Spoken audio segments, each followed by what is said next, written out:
Jag växte upp i ett hem där det var mycket musik och min pappa hade en elgitarr. Jag upptäckte ganska snabbt att när jag började klinka på den här gitarren så förstod jag hur musik fungerade.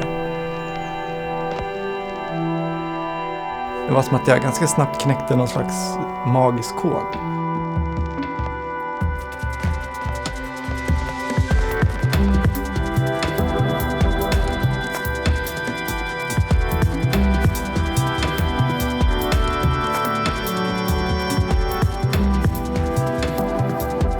Det som slog an hos mig först var liksom punken.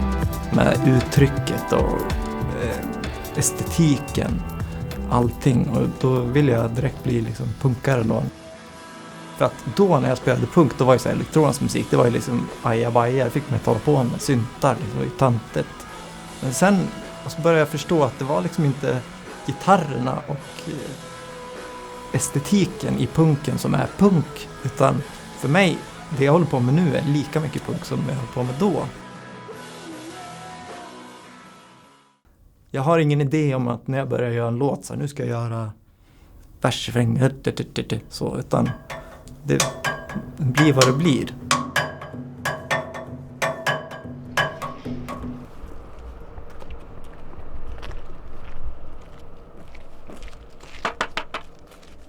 Men det var även det som fick mig att börja med Lenberg, att jag märkte själv att jag började anpassa mig efter liksom någon slags idé om vad marknaden ville ha. Så här, vi vill ha en singel.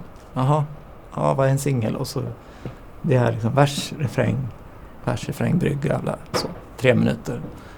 Och det sättet att jobba är så tråkigt. Alltså för mig är det som att sitta och fylla i färdiggjorda klippgubbar. Liksom. Man bara färglägger dem så här. Här, varsågod. Nu har jag gjort en jättefin teckning till dig här. Liksom, för mig betyder det ingenting.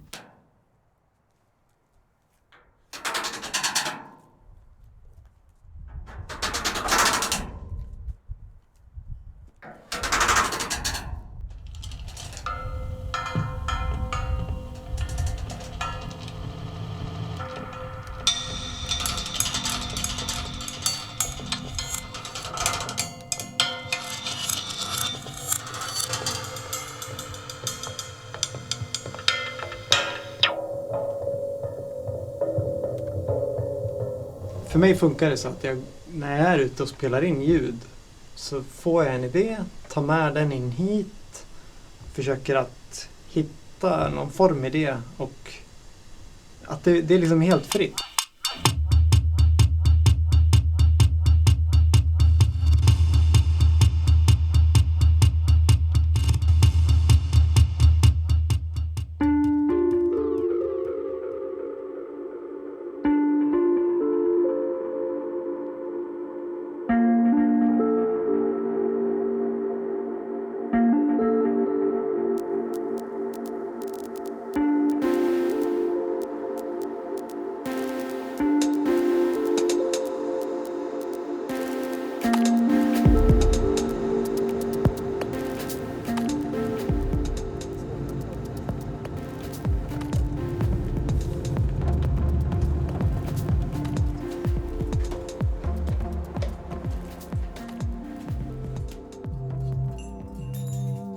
Det är lätt att man fastnar i sitt eget koncept på något vis. Att man, liksom, det är det här folk förväntar sig.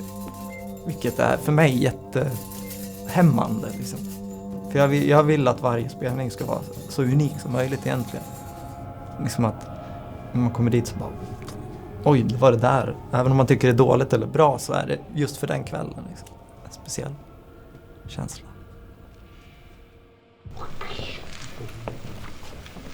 Är det mysigt om den här ligger på, alltså när folk kliver in? Jaha, ljudet. Knaster. Jag gillar ju knaster. Ja.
det roliga kvar.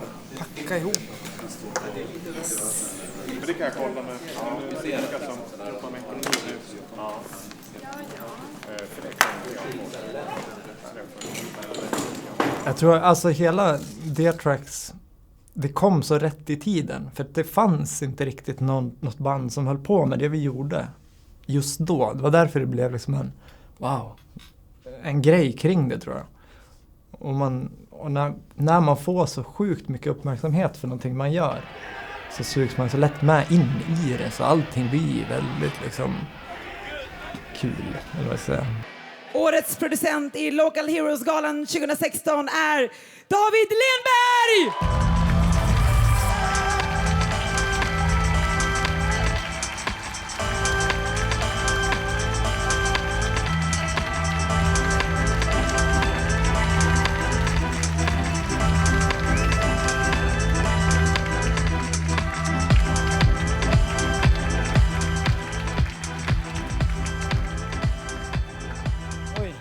Tack så mycket. Gud, vilken bra smak, juryn. Härligt. Jag skulle vilja säga tack så hemskt mycket till några personer. Mamma, pappa, syrran, min katt. Tack vare det som hände med D-Tracks så fick vi resa och se hela världen och spela för alla möjliga människor. Och det gör vi fortfarande, och det är helt fantastiskt.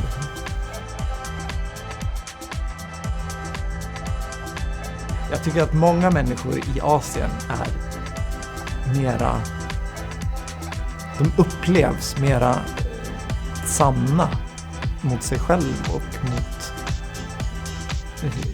mot sin egen verklighet. Att de är törstiga efter ny kultur, och de är så här, det har inte riktigt hunnit blivit liksom en marknad av det. I Sverige är det ju också den här, jag tycker att om man spelar i Sverige så går folk ofta dit, i alla fall om man spelar på topp eller så här, stora ställen i Stockholm, att då går folk dit för att de har köpt en ny jacka och har med sig den liksom. Medans liksom, att det handlar mer om verkligen musiken i Asien. Där inte det materiella är så liksom påtagligt, så det blir en annan känsla på allting, tycker jag. Där är det mer en kulturell upplevelse, men här är det musik en slags produkt. Så.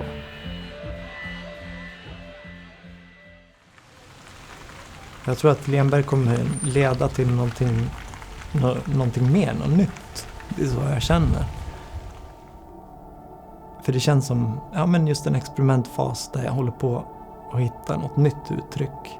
Men där jag liksom inte riktigt har landat än på något vis. Den nya EP:n kommer heta Nama.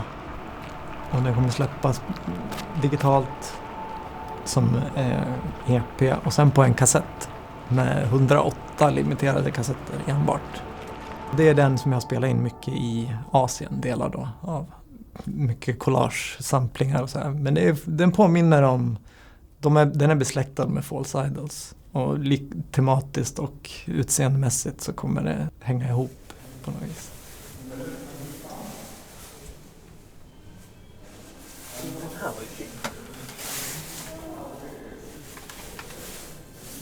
Swap Babies.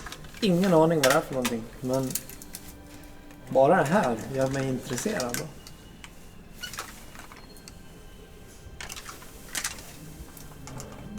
Superfint.